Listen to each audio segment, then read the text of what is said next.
ઓય અહીંયા આવો તો. મેં તમને ઘરેથી શું કીધું હતું? શું કીધું તું મેં તમને? ઘરેથી કીધું હતું કે આપણે ઢોસા ખાવા જવાનું છે.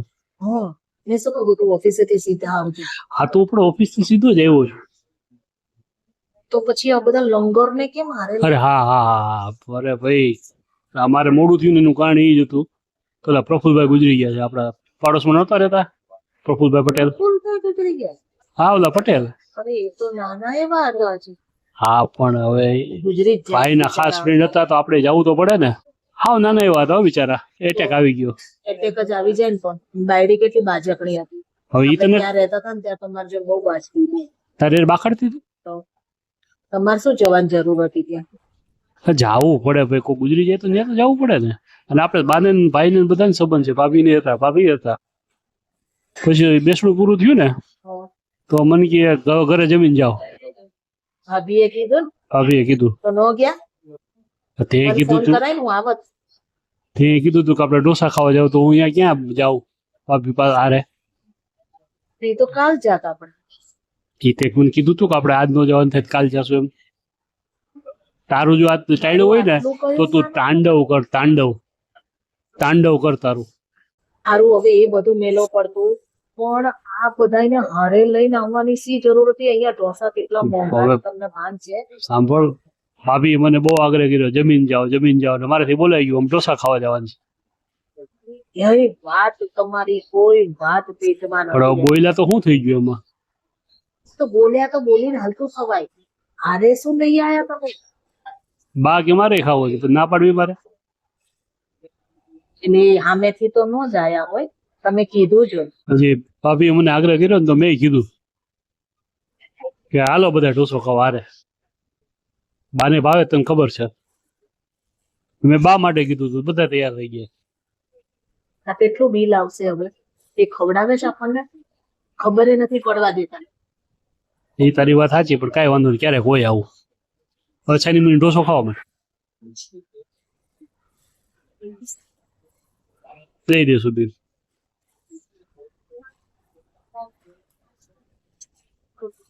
કાલે છે ને પાઉંભાજી ખાવા જવાનું છે અને મારા ભાઈ ભાભી ને મારી મમ્મી ને લઈને જવાનું છે. બરોબર? મારા ભાઈ ને પાઉંભાજી બહુ હાવ કારણ વગરનું આવા ન હોય કઈ. આવી ગયા? શું રિપોર્ટ આવ્યો? પથરી આવી. હે પથરી? તારે પથરી કેવી રીતે પથરી આવી? તમને યાદ છે અઠવાડિયા પહેલા મેં તમારી જોડે રિયલ ડાયમંડ નો સેટ માંગ્યો હતો અને તમે મારા મોઢા ઉપર ચોખ્ખી ચટ ના પાડી દીધી હતી. ત્યારે છે ને મેં મારા હૃદય ઉપર આવડો મોટો પથ્થર મૂકી દીધો હતો. મને લાગે છે કે પથ્થર છે ને લસરીને અને કિડની સુધી પહોંચી ગયો લાગે. ઊભી રહે ત્યાં ઊભી રહેજે. એ ક્યાં જાવ છો પણ? હમણાં છે સ્ટોન કટર લેતો આવું. સ્ટોન કટર નું શું કામ છે?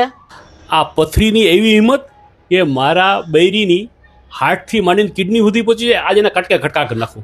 ખતમ. ઊભી રહે. Bye bye tata good bye ગયા. સવારે જે માણસ ઉપર ગુસ્સે હોઉં છું ને એની જ જોડે સાંજે ખી કરતા જમવા બેસી જાઉં છું. સેલ્ફ રિસ્પેક્ટ જેવી તો ચીજ જ નથી મારામાં કોઈ. क्या बोला तूने?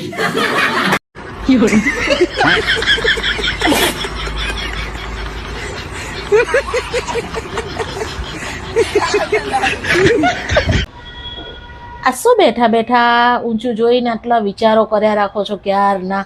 શું વિચારો છો? હું વિચારું છું કે મેં સાલો જન્મ શેના માટે લીધો છે. હાય હાય આટલી નાની વાત તમને ખબર નથી? ના તને ખબર છે? હાસ તો વળી તો કયો ને. લોન ના હપ્તા ભરવા. નમસ્કાર મિત્રો, હું છું રેખા જોશી. તમારા માટે લઈને આવી છું અઠવાડિક રાશિફળ.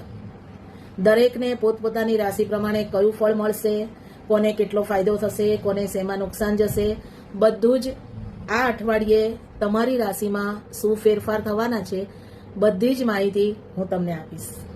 વાત કરીએ તો મેષ રાશિ. મેષ રાશિ એટલે ઘેટું.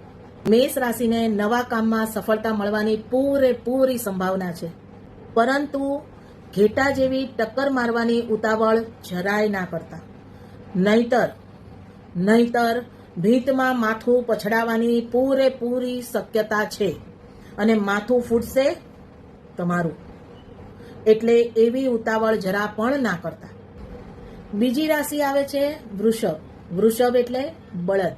વૃષભ રાશિને આ અઠવાડિયે મહેનતનું ફળ મળશે, પરંતુ ગુસ્સા ઉપર થોડોક કાબુ રાખવાની જરૂર છે. બળદ જેવી મહેનત કરો, પણ ઘરમાં શિંગડા ભરાવતા નહીં, નહીતર ચા પણ ઠંડી મળશે. સમજ્યા? ત્રીજી રાશિ છે મિથુન. મિથુન એટલે જોડિયા. મિથુન રાશિવાળા આ અઠવાડિયે નિર્ણય લેવામાં થોડો સમય લાગશે, પરંતુ તમારા મનમાં બે અવાજ આવશે. એક કહેશે કામ કર, એક કહેશે કામ ના કર. આમાંથી નિર્ણય લેવાનો છે તમારે, અને સાચો નિર્ણય તમારા માટે આ અઠવાડિયે એ રહેશે કે કોઈ પણ કામ ના કર. સમજ્યા? ધ્યાન રાખજો. ચોથી રાશિ છે કર્ક રાશિ. કર્ક રાશિવાળા આ અઠવાડિયું તમારા માટે પરિવાર સાથે સમય ખૂબ જ સારો જશે, પરંતુ પરિવારને સાથે લઈને ચાલશો તો કરચલાની જેમ સીધા નાકની દાંડીએ ચાલજો. આડા અવળા થયા એટલે લેવાઈ જશો. પાંચમી રાશિ સિંહ રાશિ. સિંહ એટલે તો ખબર જ છે, જંગલનો રાજા સિંહ. આ અઠવાડિયે તમારા માટે સમય ખૂબ જ સારો છે. માન સન્માન વધશે, પ્રગતિ થશે, આત્મવિશ્વાસ વધશે. તમે આ અઠવાડિયે સિંહ જેવી ગર્જના કરજો, પરંતુ ઘરની બહાર.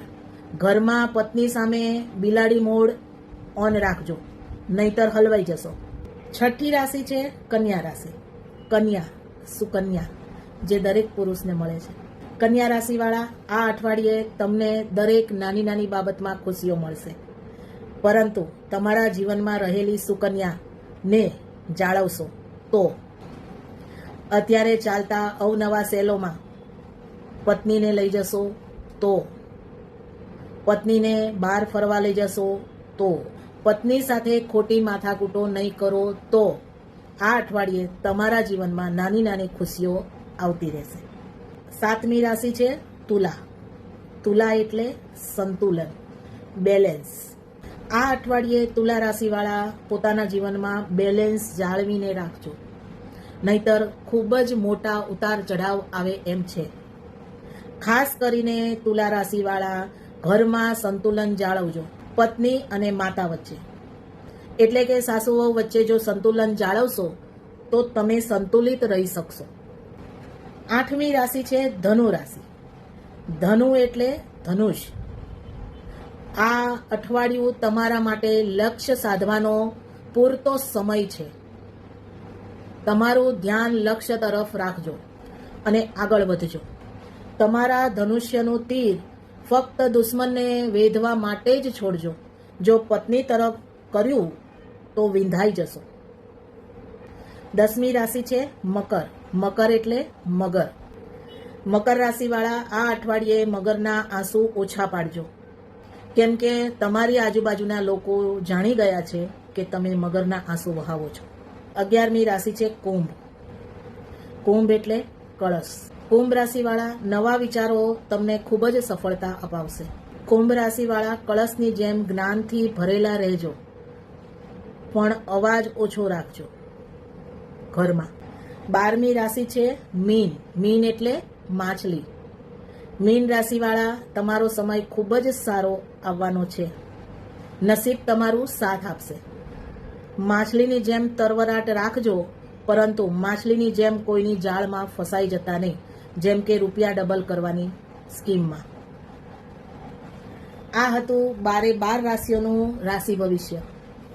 આવતા અઠવાડિયે ફરી મળશું. રાધે રાધે. ચાલ તને એક शेर संभळाऊं. सबको खुश करते करते, सबको खुश करते करते अपनी खुशी ने खुदकशी कर ली. આ ખુશી ક્યાંથી આવી? કોણ છે આ ખુશી? કોણ છે ખુશી? દીક્ષાની ફિલ્મ છે? हे भगवान, ઉઠાવી લે મને, ઉઠાવી લે. મેં ક્યાં તારી લમણા લીધા અત્યારે.